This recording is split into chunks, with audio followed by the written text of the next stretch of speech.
Stronger is part of the Podcut family of podcasts.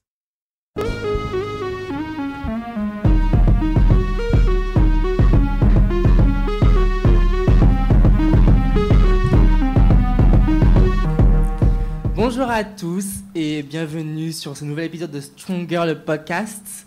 Bonjour. Bonjour. Oui, comme ça. Donc, je suis Noam Cinceau, je suis le fondateur de Stronger le podcast qui a été créé en 2017, je me trompe un peu dans les dates. Et aujourd'hui, on va discuter sur ce nouvel épisode avec Fanny. Donc Fanny qui est membre de la Monstruelle, qui est l'une des fondatrices du label et qui est aussi une accro de podcast. Donc oui. Bonjour Fanny. Bonjour et bonjour à toutes et à tous. On va parler aussi avec Miguel Schema, qui est étudiant en médecine, journaliste au Bondi Blog et une fois par mois sur France Culture dans l'émission qui s'appelle Par les temps qui courent. Bonjour. Et on a enfin également Pomme, qui est aussi membre de la Monstruelle et qui fait partie du podcast, du label Podcast. Exactement. Donc voilà, donc Stronger, qu'est-ce que c'est? Stronger, c'est le podcast qui redonne la parole à ceux qui ont la légitimité de l'avoir. Donc on fait un peu le tour des discriminations, des oppressions, des oppressés, des oppresseurs. Donc voilà, vous avez vu que c'est un peu sérieux, mais on va le faire avec le sourire. On va rigoler un peu, ça va être drôle, ne vous inquiétez pas. Donc je me suis posé la question pour ce nouvel épisode, ce live, quelle serait la discrimination que je pourrais aborder? Parce qu'on en a vu beaucoup, on a vu homophobie, on a vu body shaming, on a vu plein de choses avec Stronger. Et je me suis dit et que parfois, moi, qui suis une personne queer racisée, j'oppresse également d'autres personnes et parfois j'oppresse les gens qui font partie de ma communauté. Et j'ai trouvé que c'était un sujet qui était assez intéressant à aborder. Et alors, en faisant des recherches, j'ai pu mettre un mot sur ce type d'oppression qui s'appelle l'intériorisation des discriminations. Donc, qu'est-ce que c'est? Donc, c'est défini sur Internet. Donc, Internet, après, je ne sais pas si c'est une bonne source, mais on va voir ça avec mes autres intervenants. Comme une notion utilisée en sociologie et en psychologie, désignant l'ensemble des processus par lesquels des éléments du monde extérieur sont intégrés au fonctionnement mental d'un individu. Est-ce que vous me suivez jusque-là? Oui. Ouais. D'accord. Alors, qu'est-ce que vous pensez de cette définition? Est-ce que quelqu'un veut commencer parmi les intervenants? Fanny, tu veux commencer sur la définition même de l'intériorisation? Qu'est-ce que tu en penses? Alors, oui, même si... voilà, c'est pour moi. Enfin, non, c'est vraiment intéressant. Mais j'avoue que c'est vrai qu'il faudrait qu'on creuse un petit peu pour voir un peu plus. Mais quand tu m'as parlé donc, de l'émission et de la préparation de l'émission, c'est vrai que, bon, clairement, je suis blanche, cisgenre, donc femme cisgenre, donc... Je me dis, voilà, en vrai, je subis des oppressions parce que je suis une femme, mais je me dis, non, moi, j'oppresse pas en retour. Et vraiment, en fait, je dis, mais en fait, je m'en rends pas compte, mais j'ai des réflexes que la société, qu'on a tous un petit peu, et qu'en fait, il faut du temps pour déconstruire. Donc, effectivement, ça me parle. Miguel? Moi, je suis totalement en accord avec cette définition, et je pense qu'on peut résumer ça par juste socialisation, par la manière dans laquelle on est amené au monde et comment on nous apprend, de manière explicite ou implicite, comment on doit agir dans le monde social. Donc, après, sur le point psychologique, je peux être plus ou moins en désaccord parce qu'il y a une certaine manière d'être conservateur en disant la psychologie et la psychanalyse, mais bon, sur la sociologie, je suis totalement d'accord. Voilà. Merci. Pomme? Moi, je vais un peu répéter ce qu'ont dit les deux autres, du coup, mais oui, c'est ça. Pendant longtemps, je n'avais pas cette impression d'avoir intégré ces choses qui font que moi aussi je pouvais être oppresseuse, ça se dit, oppresseuse, oppresseuse, auprès d'autres personnes, donc. Et c'est une longue réflexion et une longue déconstruction quand même, pour arriver à arrêter de penser d'une certaine manière et pour penser d'une autre manière. C'est ça. Quand on se rend compte qu'en fait, oui, il y a pour nous, c'est des mots anodins, mais qu'en fait, des mots qui seront anodins pour nous vont blesser d'autres personnes. Voilà. C'est tout à fait ça. Je pense qu'on a fait un bon tour et on a vu un peu que la définition que j'ai donnée, elle était la bonne. Du coup, j'ai des bonnes sources sur Internet. Alors, je me suis dit, donc, pour commencer, on va d'abord connaître la source de tout ça. Et l'une des sources principales, c'est la menace du stéréotype. Donc, qu'est-ce que c'est la menace du stéréotype? C'est... En fait, on a tellement peur de se faire stéréotyper en tant que personne minoritaire qu'on va essayer de s'identifier à nos oppresseurs justement pour éviter de se faire stéréotyper, et du coup, à notre tour, on va oppresser les gens de notre minorité. Donc c'est un peu ce qui arrive avec l'homophobie refoulée, où des personnes homosexuelles vont refouler leur homosexualité et attaquer d'autres personnes homosexuelles pour justement se faire accepter par la communauté qui est acceptée comme la norme, qui est les hétéros, que j'appelle les méchants hétérosexuels. Donc après, il faut savoir que ce n'est pas une excuse pour pouvoir justifier l'homophobie, parce que on a beau refouler des choses, en fait, tu restes un oppresseur et on ne peut pas t'excuser parce que je suis gay, donc j'ai le droit. Non, tu es gay et tu oppresses, donc c'est ton problème. Donc tu es homophobe, voilà.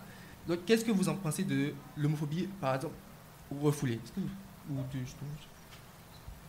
Moi, je veux bien en parler parce que j'ai une expérience assez problématique. Parce que je suis bi et j'ai grandi dans le 17e arrondissement de Paris, ce qu'on peut appeler un peu à une époque le cœur de meule de la Manif pour tous et tout. Et donc, j'avais des voisins qui étaient photographes parmi la Manif pour tous. J'allais encore à l'aumônerie quand je suis assez jeune, donc j'étais assez jeune à cette époque-là. Et donc je voyais des gens autour de moi qui avaient des pulls Manif pour tous, quoi. Donc ça veut dire rentrer chez moi, même mon collège était à côté de chez moi, donc c'était vraiment un espace où en fait, je devais perpétuellement mentir sur qui j'étais, essayer de jouer l'hétérosexuel et tout. Et je suis totalement d'accord avec toi, et même aujourd'hui j'entends des personnes parler... des personnes queer qui peuvent avoir des discours totalement débiles et hétérosexistes et qu'on peut totalement critiquer. Mais moi, l'intériorisation de l'oppression, je le vois plus aujourd'hui comme un moyen de survie. C'est que moi, je disais que j'étais contre le mariage pour tous, etc. parce que je voyais des ennemis tout autour de moi et je me dis, mais si je leur dis que je suis pédé, c'est la mort surtout. Ils vont commencer à me dire, mais je comprends. Mais non, on n'est pas contre toi, Miguel, on n'est pas du tout homophobe et tout, rien à voir. Mais... c'est juste que pour nous, c'est pas normal. J'ai un ami gay. Ouais, mais non, mais c'était même pas ça, quoi. C'était vraiment et en plus, je suis noir et c'était un milieu très, très, très, très blanc.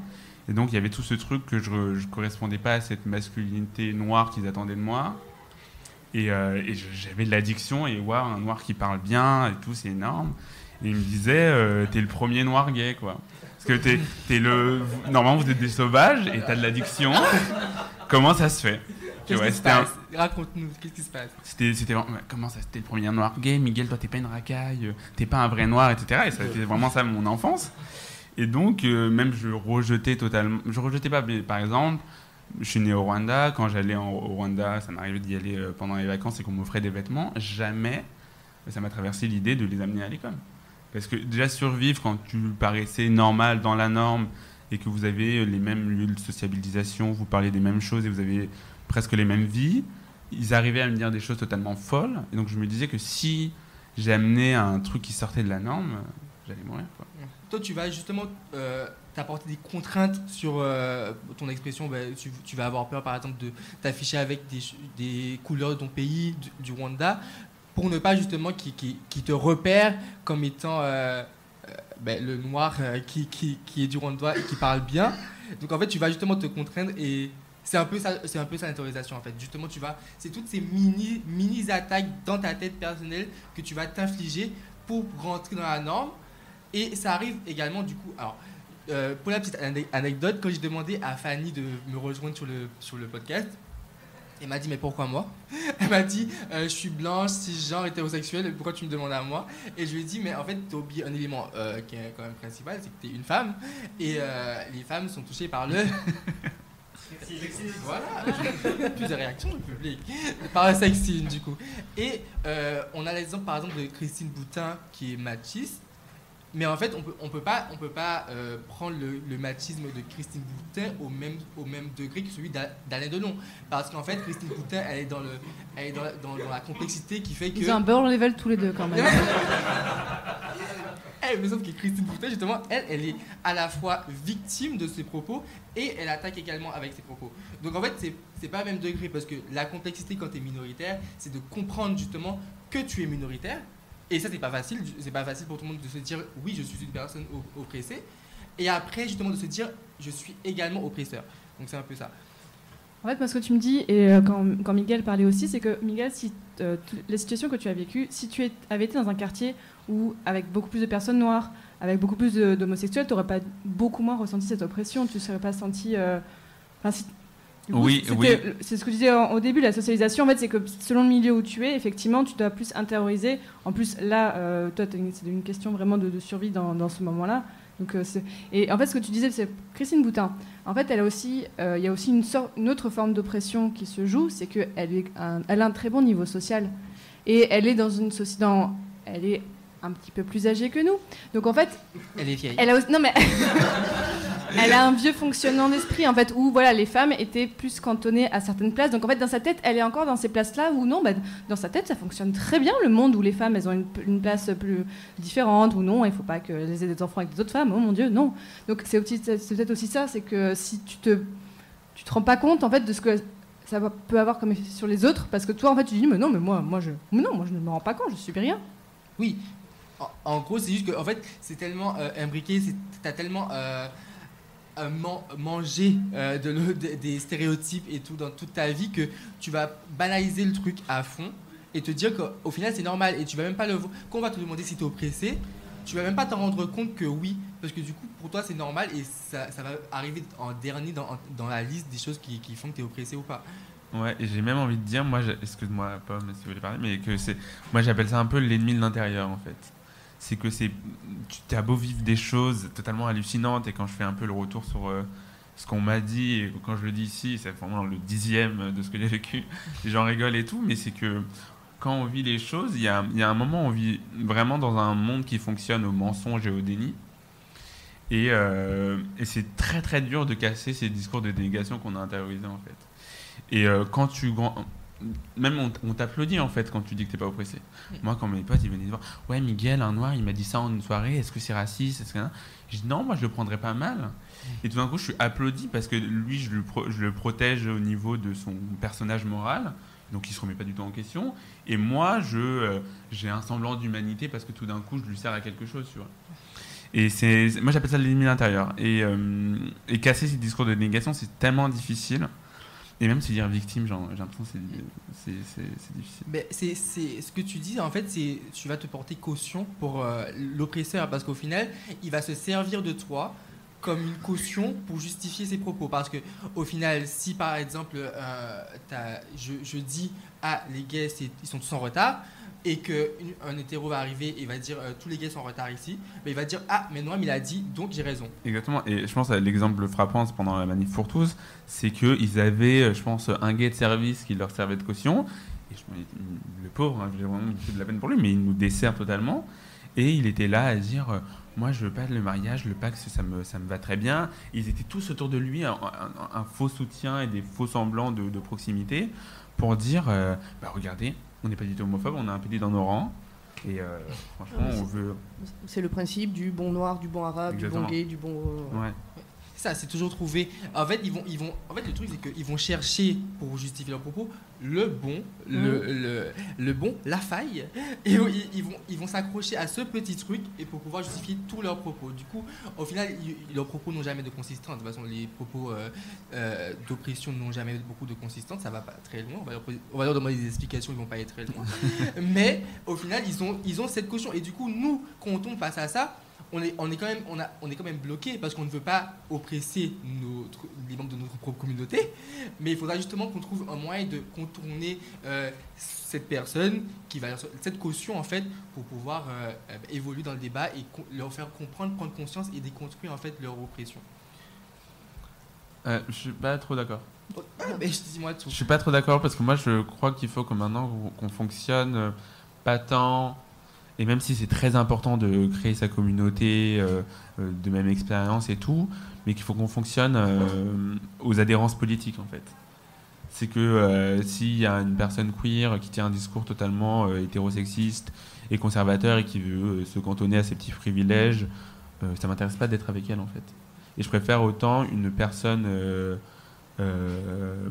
hétérosexuelle qui tient un discours extrêmement critique. Mais il faut qu'elle soit au niveau par contre. On va pas... On a des attentes, mais je pense qu'il faut qu'on fonctionne à ça et que ça marchera jamais. Comme par exemple, il n'y a qu'à voir autour de Lilian Thuram qui dit les blancs se sentent supérieurs.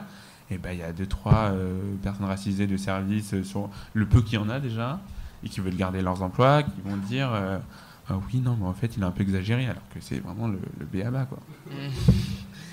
Mais ça arrive que nous-mêmes, on va se poser des auto-handicaps. Donc on va s'auto-handicaper notre vie tous les jours. Il y a eu une enquête qui a été faite par 2 psychologues dans les années 90 et en 95 aux États-Unis, où ils ont donné deux questionnaires à 2 classes, mais des questionnaires identiques à 2 classes. Et en fait, il y en avait un questionnaire, il était appelé le questionnaire de personnalité, et l'autre c'était un questionnaire d'intelligence.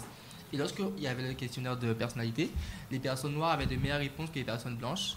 Et lorsque c'était un questionnaire d'intelligence, les personnes noires avaient de moins bons résultats que les personnes blanches. Alors que c'était exactement le même questionnaire. Et tout ça parce qu'en fait, les personnes noires aux États-Unis avaient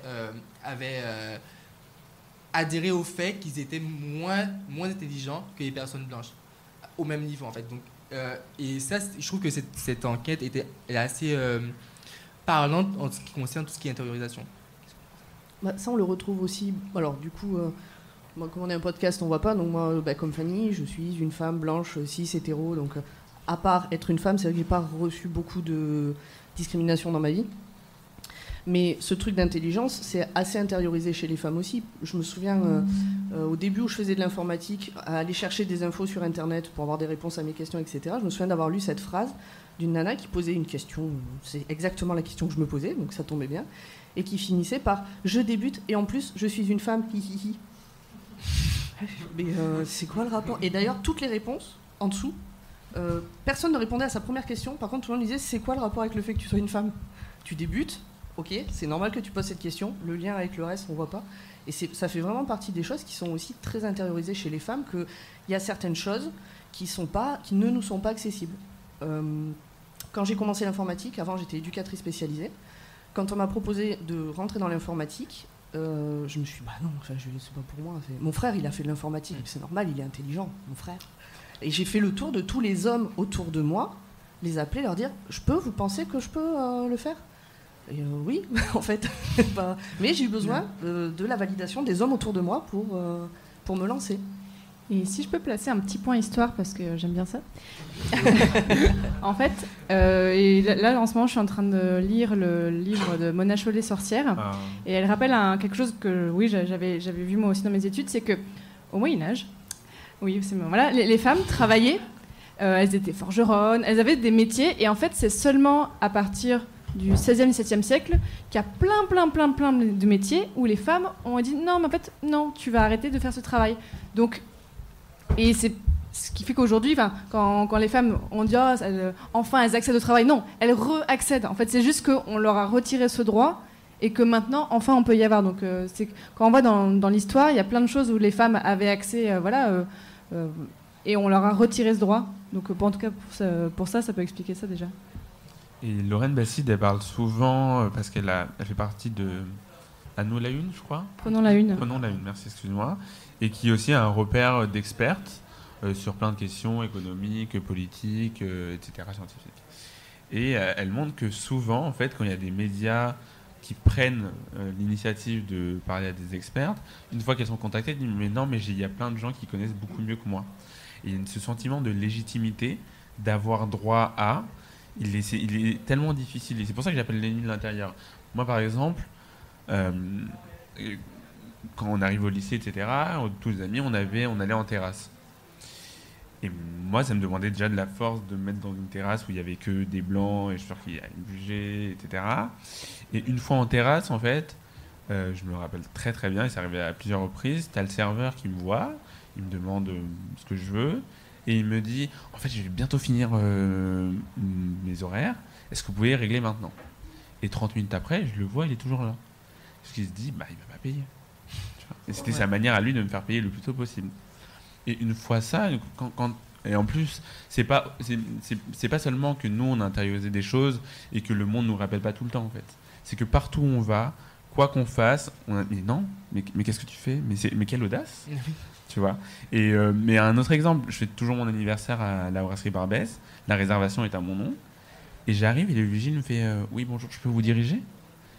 Alors que en fait il y a la porte et après tu rentres, tu vois, il n'y a pas de besoin de direction. Et ce qui est aussi un symbole assez horrible à la brasserie Barbès de ségrégation raciale et sociale. Mais c'est pour dire qu'il y a autant nous on l'a intériorisé, mais il y a toujours des rappels à l'ordre en fait. Mais qu'est-ce que tu fous quoi ? Sur ce que je disais tout à l'heure sur les femmes qui ne se sentent pas légitimes, moi j'ai fait un boulot où j'invitais des personnes pour participer à des émissions de radio. Et très souvent, en fait, il y a un site qui s'appelle Les Expertes où on trouve plein d'invités femmes, donc ça c'est super. Et parfois, quand je trouvais pas une femme dessus, je cherchais ailleurs. Et par exemple, des scientifiques ou quoi, elles me disaient non, mais en fait, vous voulez pas plutôt demander à mon supérieur ? Je dis, mais vous êtes vraiment très légitime, il n'y a pas de souci. Oui, mais en fait, je sais pas si j'ai le droit de parler. Et vraiment, je l'ai entendu plusieurs fois en disant, mais en fait, je sais pas, vu que mon supérieur est un homme, en fait, en gros, elle doit laisser la place à son supérieur. Et est-ce qu'un homme dans cette position me redit la même chose ? Je ne sais pas. Je ne pense pas. Et ça m'avait vraiment frappé plusieurs fois. Vraiment, des fois, me disent mais j'ai lu ce que vous avez écrit. Vous êtes totalement légitime. En plus, je vous entends, vous savez parler. Donc c'est bon, il n'y a pas de souci. Vous pouvez venir dans l'émission. Mais oui, et en fait, ces freins qu'on se pose, ça part vraiment des choses les plus banales. Hein, parce que là, on parle quand même de choses, des actions importantes. Parler en milieu pro, mais même dans la vie de tous les jours. Par exemple, moi, ne serait-ce que lancer un podcast, je me suis dit, est-ce que je suis légitime ? Enfin, quand j'ai lancé le podcast, j'avais 19 ans, je me suis dit, j'ai 19 ans, j'ai rien à dire. Si talentueux, si jeune.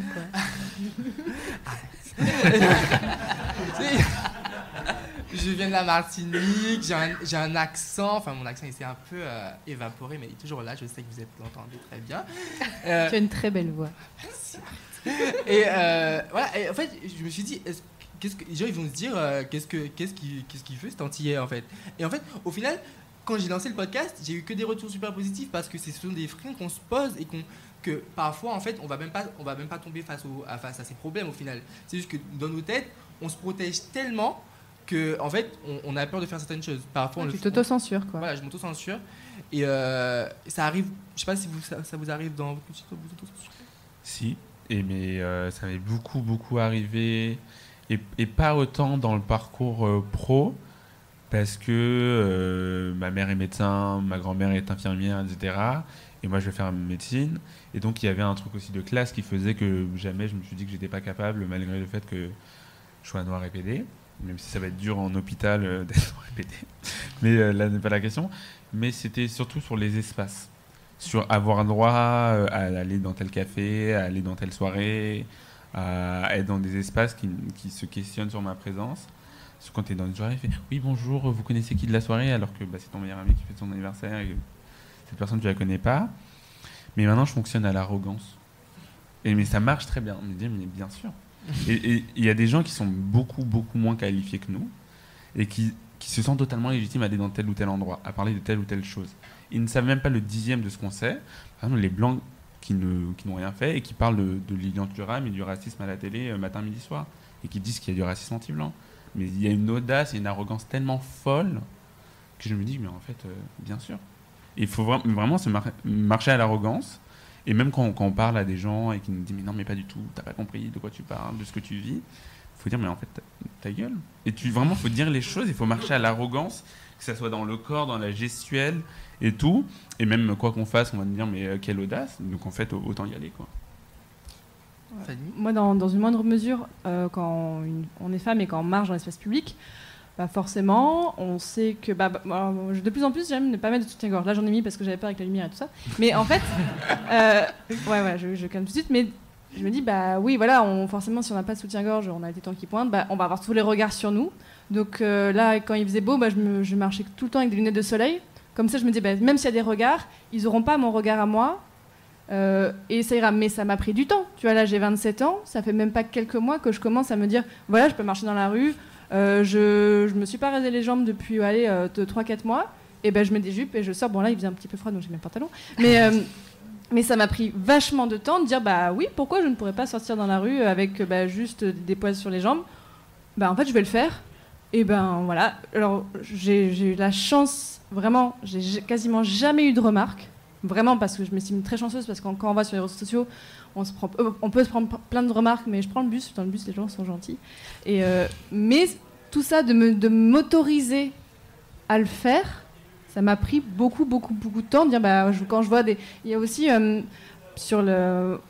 pour s'autoriser à faire des choses, on a besoin de modèles aussi. Et j'ai vu des filles sur les réseaux sociaux sortir sans soutien-gorge, avec les poils. Et je me dis, elles y arrivent, elles. allez, moi, je vais m'autoriser à le faire aussi. Donc peut-être c'est ça aussi. Peut-être Lilian Thuram, il commence enfin, tu me dis si je me trompe, Miguel ou Noam, mais j'ai l'impression qu'il peut représenter peut-être un modèle pour des personnes aujourd'hui, alors que lui, quand il était jeune, il n'avait pas du tout ce modèle-là. Une sorte de modèle. Ouais, non, mais en fait, les modèles, ce qui m'a surpris, c'est qu'ils existent depuis tellement longtemps. Qu'il y a des gens qui disent des choses mais tellement fortes et vraies depuis tellement longtemps. Il y a quelques mois déjà, ça fait pas mal de temps, presque un an, j'avais lu La prochaine fois le feu de James Baldwin, qui écrit pendant l'Amérique ségrégationniste que le feu va prendre en fait s'il n'y a pas un changement dans les politiques économiques et raciales de ce pays. Et il dit mais des choses qui m'ont tellement frappé sur un point, qui m'ont tellement frappé parce que c'est exactement pareil en France. Et on n'est pas, il y a des ségrégations raciales mais qui sont pas établies objectivement. Et il y a dans les lois, c'est pas. Mais c'est là quoi. Et j'ai même envie de dire, c'est assez explicite parce que quand il y a des policiers qui tuent des Noirs et des Arabes et qui sont totalement blanchis, c'est le cas de le dire, en fait l'État dit et la justice dit, en fait ils ont très bien fait de tuer des Noirs et des Arabes. Mais la question c'est avoir accès à ces modèles-là parce qu'ils sont effacés dans l'histoire. Et par exemple, moi, c'est l'année dernière que j'ai connu Frantz Fanon, alors que Frantz Fanon, il est français, il a écrit des tas et des tas de bouquins, dont un, le plus connu, Peau noire, masque blanc, et qui est ultra connu dans le monde anglo-saxon, mais jamais étudié en école française, quoi. C'est là qu'intervient un peu les médias, vous ne pensez pas ? Parce que du coup, c'est le rôle un peu. Les médias sont un peu la vitrine de la société aujourd'hui. Enfin, l'information passe par là, et jusqu'à très récemment, on n'avait pas tous ces modèles. Moi, quand j'ai grandi en Martinique, les modèles homosexuels que j'avais, c'était Christophe Willem. Enfin, La nouvelle star. Qui ? Oui, c'est la nouvelle star, Christophe Willem. Oui, c'est ça. J'avais des modèles qui ne me ressemblaient pas. Enfin, je ne m'identifiais pas à eux. Et du coup, c'est lorsque j'ai commencé à voir des clips de musicaux venant des États-Unis que j'ai commencé à voir des personnalités queer, racisées. Et là, je me suis dit, je suis pas tout seul. Déjà, je suis pas tout seul.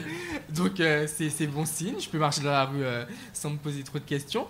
Et c'est en arrivant sur Paris que je me suis vraiment dit, en fait, je me suis rendu compte qu'il y avait toute cette communauté queer racisée. Parce que quand j'habitais en Martinique, dans le France Antilles-Martinique, on ne voit pas de queer racisé. Enfin, non, genre c'est interdit, genre, sauf si c'est pour l'insulter ou quoi. Mais au carnaval, par exemple, au carnaval en Martinique, les hommes se déguisent en femmes et les femmes se déguisent en hommes. Et en fait, pourtant c'est très friendly ça comme comportement, je trouve. C'est très fluide, je trouve, gender fluide, et pourtant ils le voient plus comme un déguisement, comme un moyen de se moquer. Et si t'es un peu efféminé dans ta vie de tous les jours, en fait ils vont se moquer de toi de manière très violente. Alors qu'au final, pendant le carnaval, t'avais une wig, t'avais un string. Moi j'étais habillé avec mon petit short, j'ai rien fait. Qui d'entre nous c'est qui le PD, tu vois? J'ai envie de poser la question. Et du coup, c'est en arrivant à Paris, je me suis rendu compte qu'en fait, être gay, c'était pas juste un déguisement. C'était pas un déguisement, c'est mon identité. Et si j'en suis pas fier maintenant, je pourrais jamais avancer dans ma vie. Et en fait, c'est juste de prendre conscience de son identité, par la suite la remettre en question, et du coup tout ce qu'on a pu construire avec la société qu'on a jusqu'à notre âge actuel, et après pour pouvoir par la suite déconstruire tout ça, et se rendre compte que nous aussi on est oppresseurs, nous aussi on est oppressés. Si nous on peut parler de ça, c'est parce qu'on a effectué un minimum de travail de déconstruction. En fait, à part si quelqu'un veut parler, moi je me demande quelles sont les conditions pour qu'à un moment on soit vrai avec nous-mêmes. Et moi ça n'a pas du tout été une chose évidente, parce que j'étais toujours à Carnot, dans le 7e arrondissement, et il y avait des blancs et des hétérosexuels. Et c'est une fois que je suis allé au lycée, à Jacques Decour dans le 9e arrondissement, en fait, que j'ai changé de milieu, que j'ai vécu vraiment comme une déchéance, parce que je voulais rester à Carnot, parce que c'est les lits de là.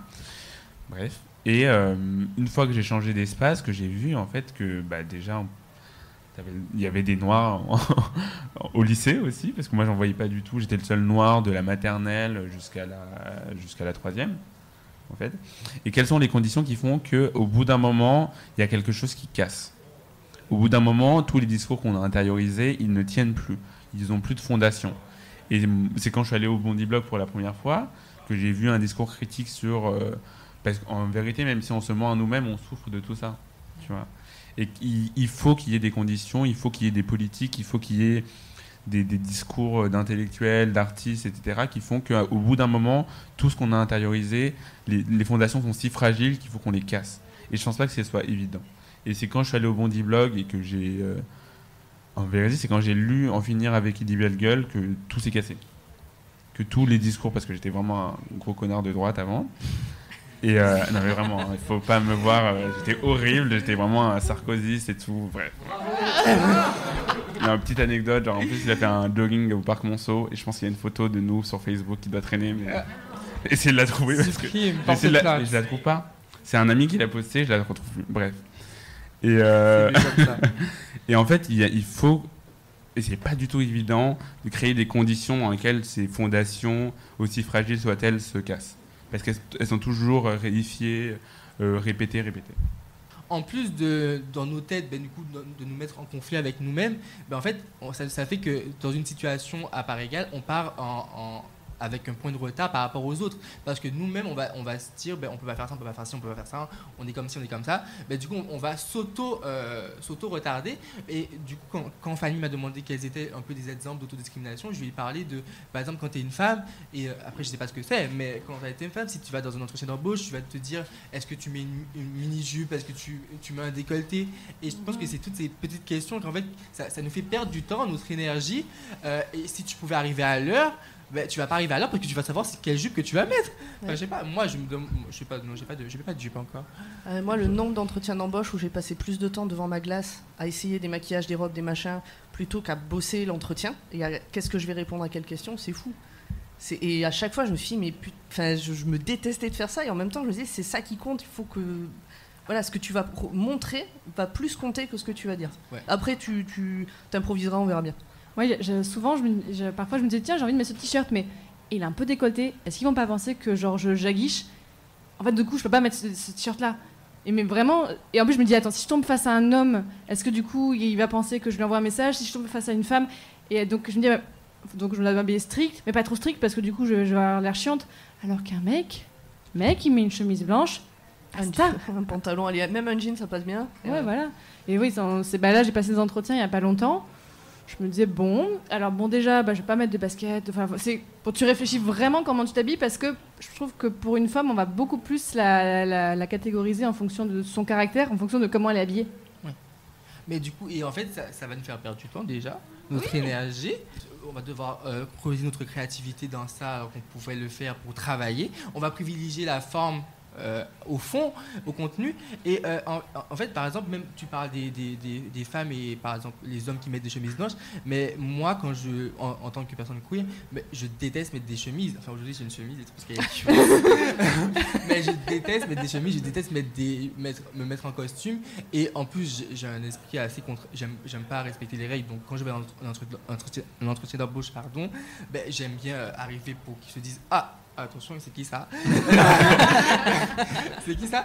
Et au début, avant de commencer à faire ça, j'avais vraiment du mal parce que moi, je suis rentré en DUT à Sarcelles, un DUT TC, et pour tous les oraux qu'on devait passer dans l'année, on devait être en tenue pro. Et moi, je suis arrivé et on m'a dit tenue pro. J'ai dit à ma prof, qu'est-ce que vous définissez par tenue pro? Parce que moi, j'arrive en tenue pro demain, vous allez me dire que c'est pas ça. Et le lendemain, j'arrive avec ma petite chemise cute et tout, ma petite veste et mon petit jean slim, parce que c'est ma tenue pro pour aller dans mon travail que je veux faire dans ma vie future. Et on me dit, t'es pas en tenue pro. Je dis, sis, what do you mean? Parce que moi, quand je vais travailler, je vais être comme ça dans ma tenue pro, tu vois. Et c'est là qu'en fait, on va tellement se dire ça que j'ai lu des articles qui disaient qu'il y avait des gens qui, pour éviter de passer par ces processus de recrutement, ils vont créer leurs entreprises.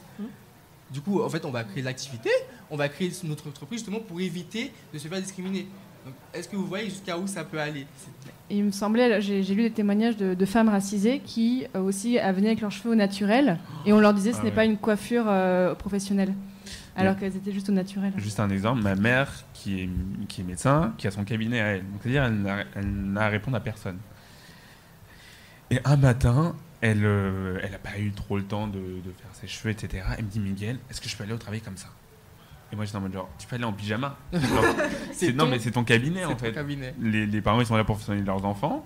Après, s'ils veulent pas, leur enfant restera malade. Donc, en vrai, ils vont soigner chez toi. Mais le fait qu'elles se disent, qu'elles mettent autant de pouvoir dans le regard d'un patient qui n'a aucun réel pouvoir sur elle, m'a totalement halluciné. Il m'a fait comprendre à quel point il y a la force de ce qu'on a intériorisé, la force de juste vouloir respirer un coup. Et moi, je le vois plus sur un plan pas tant pro que dans l'intime.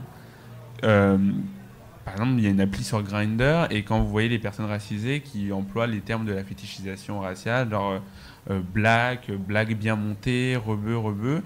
Alors, moi, ça me fait vraiment beaucoup de peine parce que je me dis, pour s'en sortir en amour, parce que les critères de beauté sont des critères blancs, occidentaux, et dans lesquels on est exclu, on est obligé de faire des tactiques, d'adhérer à un discours qui nous déshumanise totalement et qui est issu de la colonisation et de l'esclavage pour s'en sortir en amont. C'est-à-dire qu'il n'y a aucun espace, aucun lieu dans lequel on arrive à souffler. Et c'est ça qui me fait le plus de peine. Et comment arriver à souffler sans... Et en même temps, on ne souffle jamais, quoi. Parce que même quand on se conforme, même quand on tient le discours de l'oppresseur, on est tellement mal en nous, quoi. Mais oui, parce qu'en plus, cet effort d'assimilation, en fait, comme au début de l'épisode, tu parlais de déni, un monde de déni, de mensonges tout le temps. En fait, on va se créer des identités pour chaque situation. Enfin, je sais pas pour vous, mais moi, je ne me comporte pas de la même façon ici que quand je suis quand je suis avec mes amis. Enfin, à chaque situation, on va avoir notre comportement, notre degré de censure. Enfin, quand je suis à l'école, par exemple, je travaille avec des collégiens, je travaille dans un collège, et mes collègues, ils viennent me voir pour savoir si, quand les élèves viennent vers eux pour demander si je suis gay, est-ce qu'ils répondent oui ou non. Et moi, je me suis posé la question, est-ce qu'ils répondent oui ou non? Parce que, en fait, est-ce que je veux, dans mon milieu de travail, que des collégiens soient au courant que je sois homosexuel? Parce qu'après, il peut y avoir des répercussions sur des insultes et tout. Et est-ce que j'ai envie de gérer ça? J'aime bien donner des retenues, mais ça va faire trop de retenues. Donc voilà, donc en fait, c'est tout ça. Et cet effort d'assimilation, c'est vraiment, comme tu disais, c'est un processus de survie. Enfin, on cherche juste un peu d'humanité. Ouais. Et qu'on gratte à la surface, on essaye en tenant un discours, on se dit, si on tient un discours réactionnaire à la télé, peut-être j'aurai mon job, et être à la télé. C'est à la recherche de la validation du regard du dominant, et c'est ce qu'a très bien montré, en tout cas par rapport aux personnes racisées, Frantz Fanon dans Peau noire, masque blanc. C'est comment on tient leur discours. Et on voit que dans le milieu professionnel, les femmes, c'est quand elles vont s'affirmer, on va dire, elle se comporte comme un mec, hein. Elle a des couilles. Ou alors elle est chiante. Ouais. Oh, elle est hystérique, qu'est-ce qu'elle a, machin. Non, juste tu fais de la merde et elle te le dit, en fait. Voilà. C'est son job de te le dire. Mais c'est que du coup, on voit que certaines femmes, pour réussir, doivent prendre des qualités masculines ou doivent s'affirmer, en fait, comme s'affirment les hommes, pour être acceptées.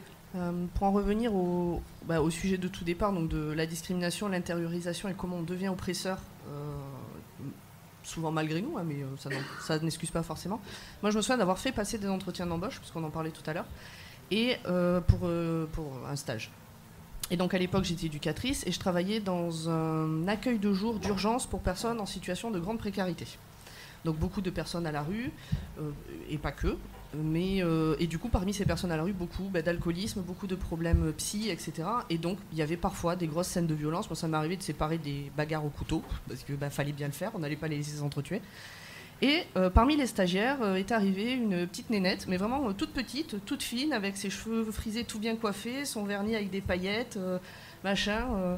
Et je l'ai vue arriver, je me dis, qu'elle croit qu'elle vient où, elle voilà, habillée comme ça, coiffée comme ça, elle a cru qu'on faisait un défilé, enfin, c'est quoi cette histoire, quoi? Elle vient dans un truc, il y a de la violence, faut être un peu un bonhomme, alors que moi j'y allais dans les bagarres. Mais, Pomme la thug. Non, mais, ouais.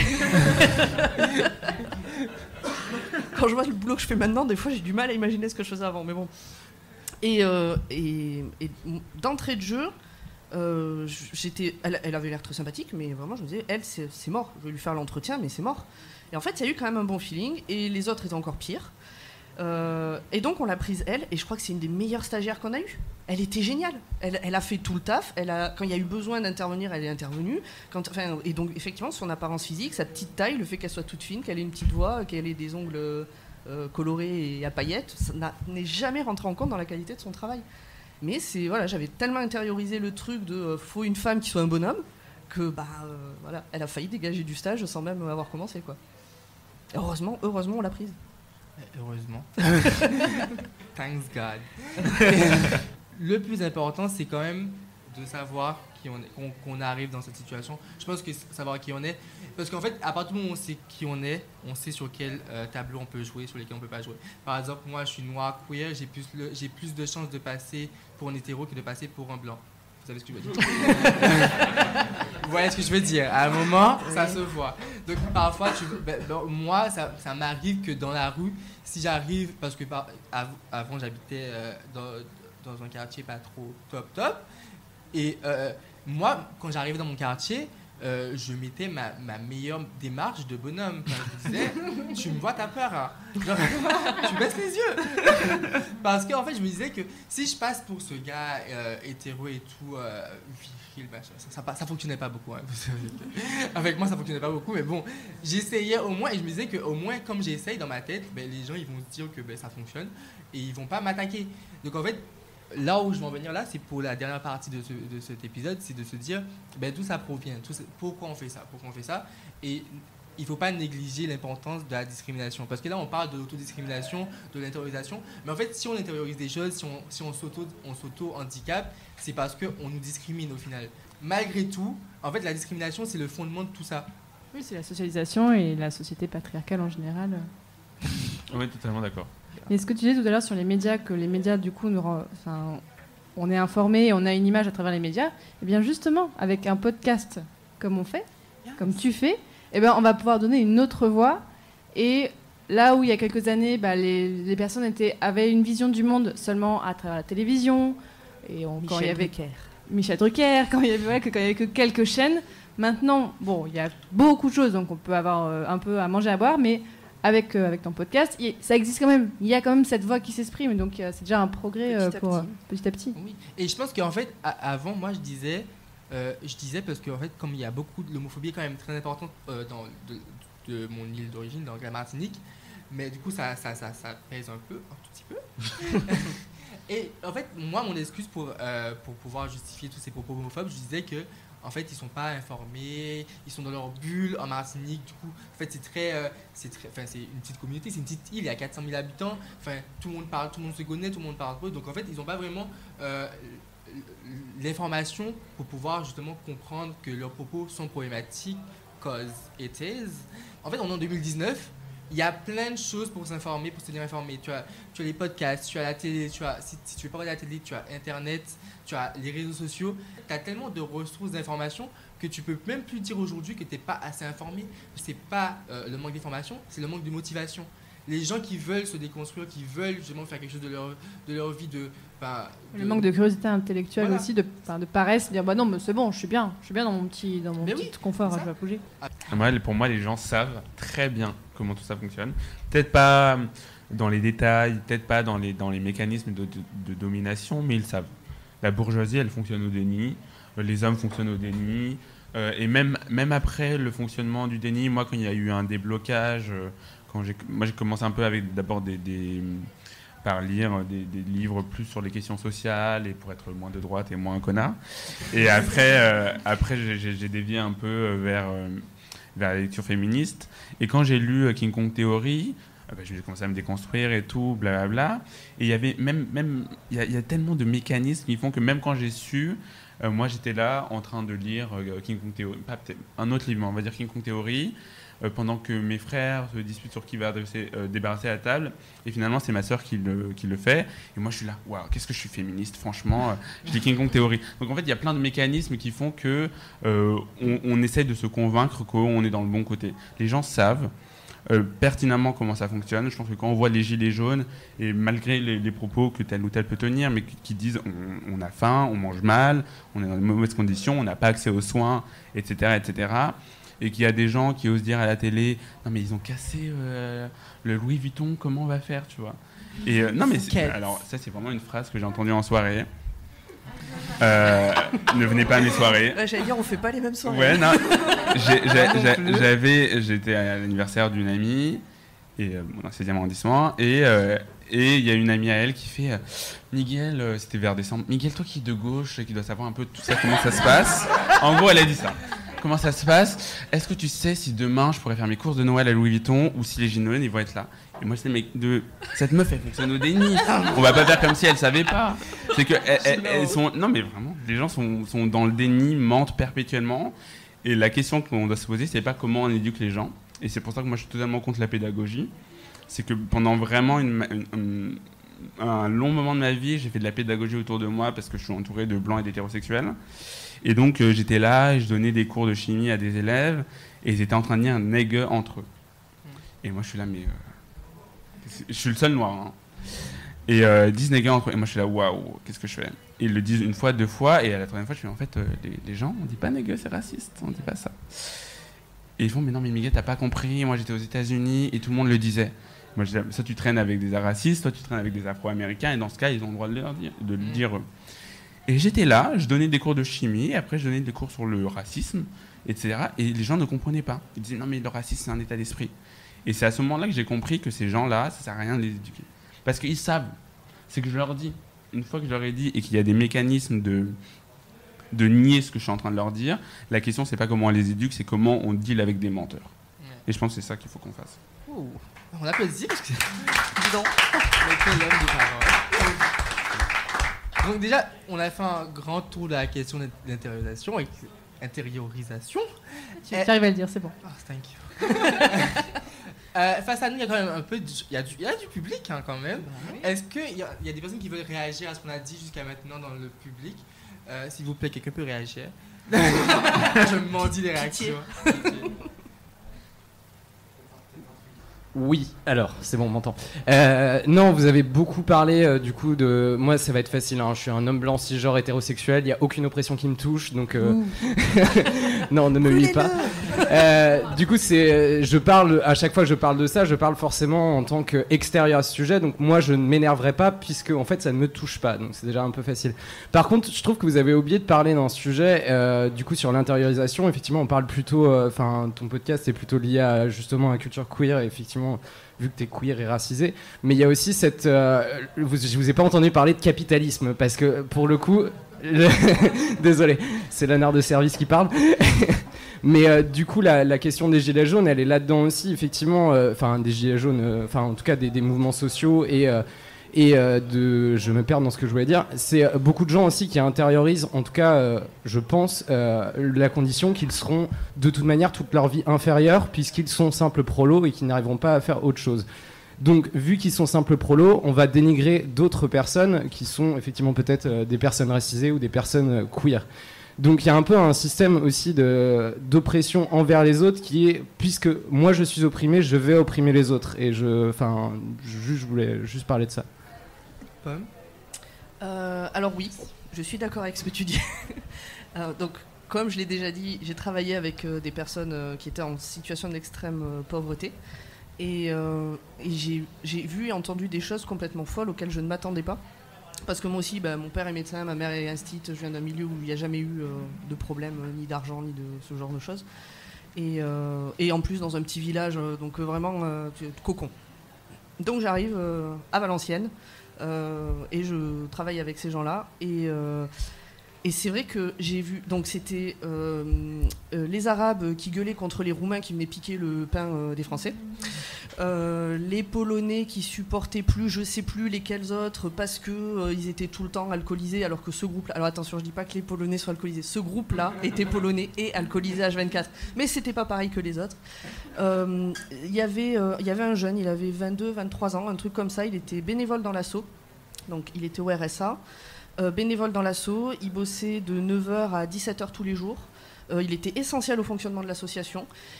Et à chaque fois qu'on lui disait mais pourquoi tu trouves pas du boulot, il disait c'était pas pour lui, le boulot c'est pour les riches, le boulot c'est pour... Lui c'était tellement intériorisé que de toute façon sa vie ça serait de la misère, sa famille Ses parents déjà avaient vécu dans la misère, il avait grandi dans la misère. Et donc c'était normal de bosser 10 heures par jour et de juste toucher le RSA. Et c'était que des choses comme ça, c'était tellement intériorisé, c'était fou. Enfin, ça m'a... Les gens passent encore plein d'autres, des anecdotes comme ça, mais c'était assez impressionnant de voir ça aussi. Oui, tout à fait. Moi, j'ai pris l'habitude de dire, pour répondre à cette question, que en fait, on ne creuse pas, on ne sort pas de son trou en creusant celui d'un autre, en fait. Si t'es attaqué par des personnes qui t'oppressent, c'est pas en oppressant d'autres communautés qu'en fait ils vont arrêter ils vont se dire alors lui il est gay, mais comme il attaque les personnes grosses, en fait on va arrêter de l'attaquer, on va attaquer les gros. Non, en fait les gens qui veulent t'oppresser, ils vont toujours t'oppresser, c'est pas en oppressant davantage que tu vas sortir de ton oppression. Moi j'ai un peu une petite anecdote, c'est qu'une fois que je suis allé à Jacques Decour dans un milieu, Jacques Decour c'est pas ultra populaire, 9e arrondissement c'est pas ultra populaire, mais c'était en tout cas plus populaire que là d'où je venais. Moi, j'avais un mécanisme de défense. C'est que dès que j'avais des propos racistes venant d'une personne issue des quartiers populaires, j'utilisais ma position sociale pour lui rappeler c'est qui le patron, quoi. C'est vraiment ma manière de défense dans une certaine période, quand j'avais pas tous les codes et tous les moyens pour me défendre par rapport à ce que je venais d'entendre. Et j'utilisais direct un vocable dont la personne n'avait pas accès, pour vraiment renforcer la violence. Et pour moi, me sentir un peu mieux, je disais c'est des mots comme mettre en exergue, etc., et qu'ils ne comprenaient pas à l'époque, etc. Donc j'utilisais vraiment des moyens pour me protéger moi, ce qui ne me protégeait même pas vraiment, mais pour en fait inverser le rapport. Comme supérieur. Voilà, exactement. Et pour me dire, en fait, je suis humain, toi t'es une merde parce que t'es pauvre. C'est vraiment ça à l'époque. Et donc je vois totalement ce que tu veux dire par là. C'était quoi la suite de ta question? Je sais pas. C'était pas une question. Il pointait le fait qu'on n'avait pas parlé de la cause du capitalisme. Et aussi parce que tout voilà, merci. Tout ça est imbriqué et que parler de racisme, c'est aussi parler des conditions sociales. Moi, je l'entends totalement quand, par exemple, Assa Traoré, le comité Adama qui rejoignent les Gilets jaunes, et même pas qu'ils les rejoignent vraiment, qui disent nous, on est Gilets jaunes depuis 20 ans, en fait. Nous, on subit tout ça. Et Geoffroy de la Garenne le dit très bien. Il dit se questionner sur la mort d'Adama Traoré, c'est aussi se questionner sur vraiment un large spectre d'oppression qui se passe. Et la masculinité, le fait d'être noir, les conditions sociales, c'est que moi, je ne vais jamais subir ce qu'Adama Traoré a subi, parce que je n'ai pas les mêmes rapports à la police, parce que la police ne se trimballe pas partout où je vais, où je suis, parce que mon corps a une manière d'être dans le monde social qui fait que je n'ai pas subir la même chose. Je me suis fait contrôler très peu de fois, 2 fois dans ma vie, et 1 fois dans un quartier populaire, pour vous dire vraiment les mécanismes qui font que moi je peux être protégé d'une chose qu'une autre personne noire ne peut pas vivre. Donc tout ça s'imbrique et voilà. Et du coup je remercie quand même Fanny, Miguel et Pomme de m'avoir accompagné sur cet épisode de Strong Girl le podcast, parce que du coup ça touche à la fin. Voilà, mais ça nous m'a fait super plaisir de revenir sur cet épisode de rentrée. On espère que vous avez kiffé. C'est Stronger le podcast, du coup le podcast qui vous redonne la parole aux personnes qui ont la légitimité de la voix. Je suis Noam Sanso et je vous dis bonne soirée. Je fais des bisous.